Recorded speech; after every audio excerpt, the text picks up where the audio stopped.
Gênesis, o princípio da criação, capítulo de número 1. No princípio criou Deus os céus e a terra. A terra era sem forma e vazia, e havia trevas sobre a face do abismo. E o Espírito de Deus pairava sobre a face das águas. E disse Deus: haja luz, e houve luz. Viu Deus que a luz era boa, e fez separação entre a luz e as trevas. E chamou Deus a luz dia e as trevas noite. E houve tarde e manhã o primeiro dia.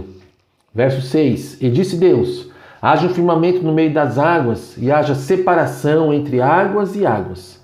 Fez Deus o firmamento e fez separação entre as águas e que estavam debaixo do firmamento e as águas que estavam por cima do firmamento. E assim foi. Chamou Deus ao firmamento céu, e houve tarde e manhã o segundo dia. Verso 8. E disse Deus: ajunte-se as águas que estão debaixo dos céus num só lugar, e apareça a porção seca. E assim foi. Chamou Deus a porção seca e ao ajuntamento das águas mares. E viu Deus que isso era bom. E disse Deus: produza a terra relva, ervas que deem semente e árvores frutíferas que deem o seu fruto segundo a sua espécie, cuja semente esteja nele sobre a terra. E assim foi.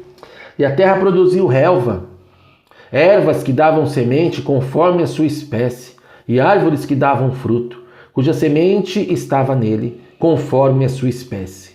E viu Deus que isso era bom, e houve tarde e manhã o terceiro dia. Verso de número 14. E disse Deus: haja luminares no firmamento do céu, para fazerem separação entre o dia e a noite, e sejam eles para sinais e para estações, e para dias e anos, e sirvam de luminares no firmamento do céu, para iluminar a terra. E assim foi.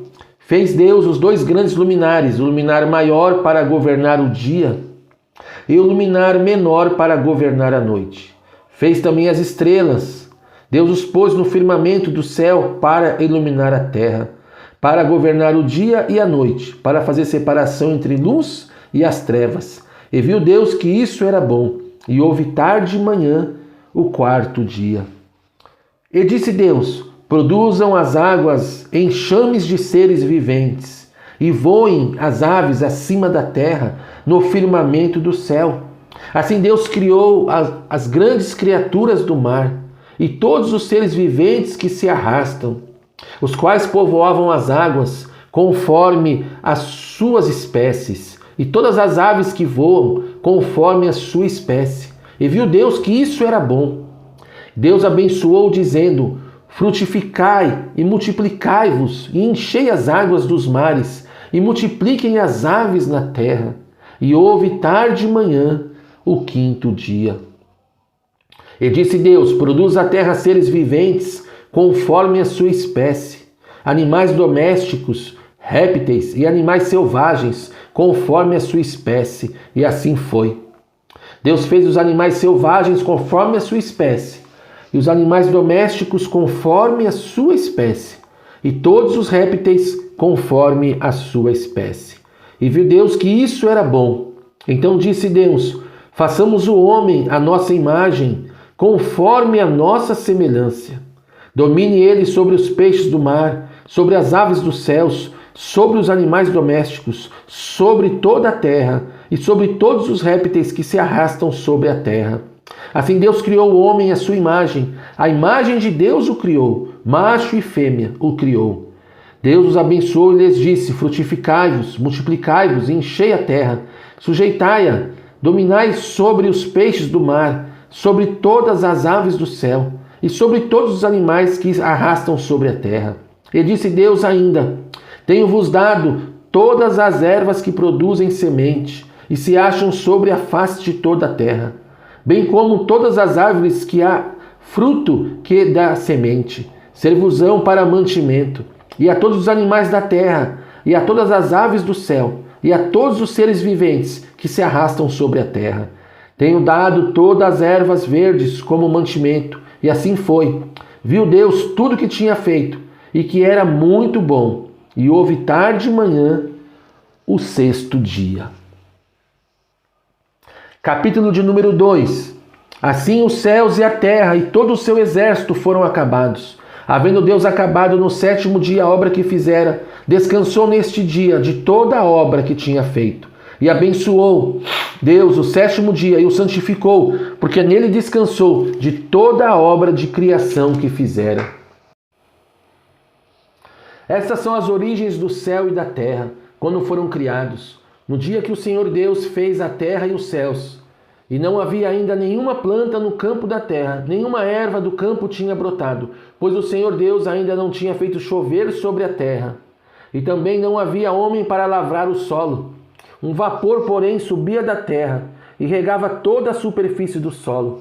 Formou o Senhor Deus o homem do pó da terra e soprou-lhe nas narinas o fôlego da vida. E o homem tornou-se alma vivente. Ora, plantou o Senhor Deus um jardim no Éden, ao oriente, e pôs ali o homem que tinha formado.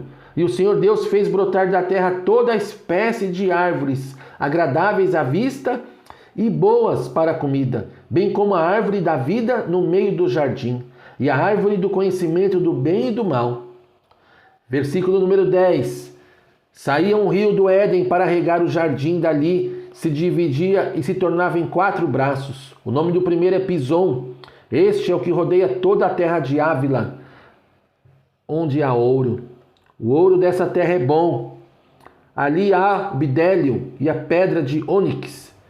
O nome do segundo rio é Gion. Este é o que rodeia toda a terra de Cush. O nome do terceiro rio é o Tigre, e este é o que corre pelo oriente da Assíria. E o quarto rio é o Eufrates.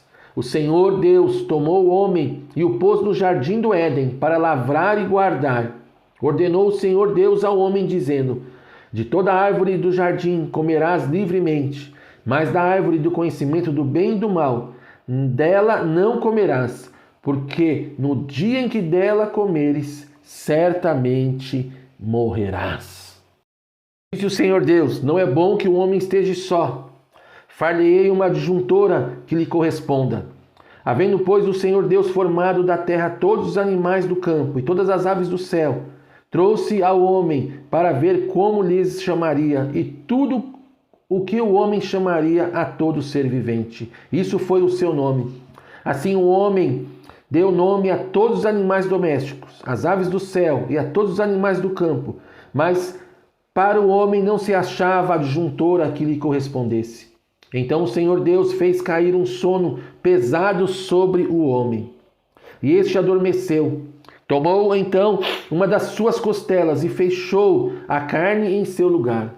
Então da costela que o Senhor Deus tomou o homem, formou a mulher e a trouxe ao homem. Disse o homem: esta é agora osso dos meus ossos e carne da minha carne. Ela será chamada mulher, pois do homem foi tomada. Portanto, deixará o homem a seu pai e a sua mãe, e unir-se-á à sua mulher, e serão os dois uma só carne. E ambos estavam nus, o homem e sua mulher, e não se envergonhavam.